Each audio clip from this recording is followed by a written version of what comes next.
Alright, so let's talk about this latest development in East Asian diplomacy because it's a story that goes far beyond the dry headlines you might have seen scrolling past. China has come out and very clearly stated its reason for refusing to hold trilateral talks with Japan and South Korea, and that reason is fascinatingly specific and, frankly, quite rigid. They've said that a retraction of an answer is a necessary precondition for any dialogue to resume. Now, on the surface, that sounds like bureaucratic jargon, but when you unpack it, it reveals a huge amount about the current state of play in the region and Beijing's diplomatic mindset. First, we need to understand what this answer actually is. While the official statements are deliberately vague, the context strongly suggests it relates to public comments made by either Japanese or South Korean officials, or both, concerning China's core interests. These core interests are non-negotiable red lines for Beijing, and they typically include things like the status of Taiwan, the South China Sea, or perhaps comments on human rights in Xinjiang or Hong Kong. So, imagine a scenario during a press conference or an interview. A Japanese or South Korean diplomat is asked a direct question about, say, Taiwan, and they give an answer that reaffirms the international norm or their alliance with the United States, an answer that Beijing interprets as a challenge to its sovereignty or as interference in its internal affairs. From China's perspective, that answer is now a public obstacle, a stain on the record that cannot be ignored.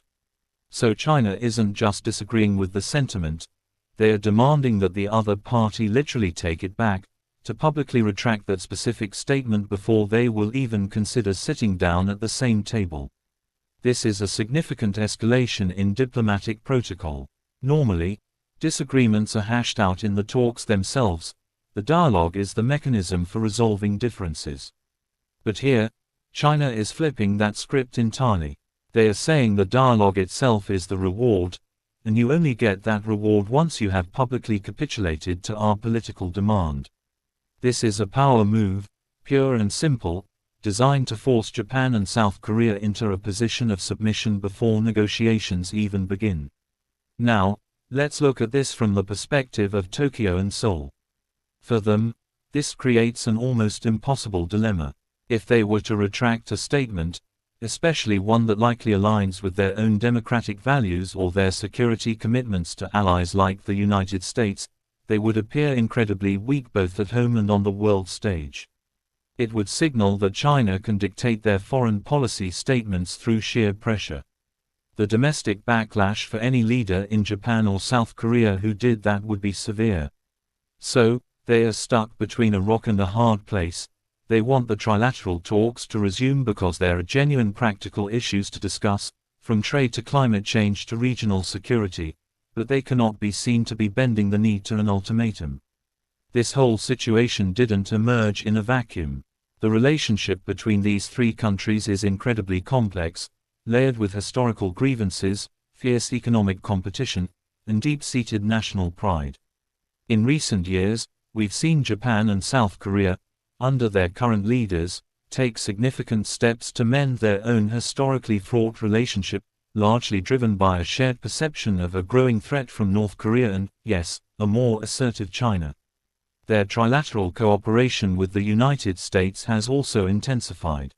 From Beijing's viewpoint, this looks like containment, like an attempt to build a coalition to limit China's rise. So, China's refusal to engage in the trilateral format is also a message.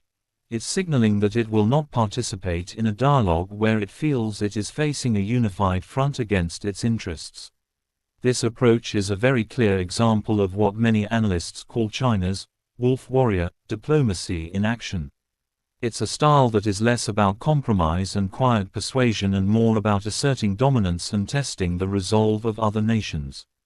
By making such a public and non-negotiable demand, China is essentially testing how much Japan and South Korea want this dialogue. It's a high-stakes game of chicken. The risk for China, of course, is that this strategy could backfire.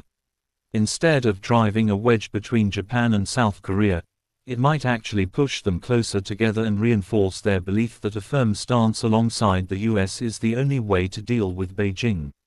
So where does this leave us? Well, for the foreseeable future, the prospects for a China-Japan-South Korea summit look incredibly dim. This diplomatic freeze has real-world consequences. These three nations are economic powerhouses. When they don't talk, it creates uncertainty for business, it hampers coordinated responses to regional crises, and it leaves a vacuum that can be filled by misunderstanding and miscalculation. The path forward is murky. A face-saving compromise is always possible in diplomacy, but the public nature of China's demand makes that very difficult. It seems that for now, Beijing has calculated that the strategic value of standing firm and demonstrating its strength to a domestic audience outweighs the benefits of pragmatic engagement with its neighbors. And that is a calculation that will continue to shape the geopolitical landscape of Asia for years to come.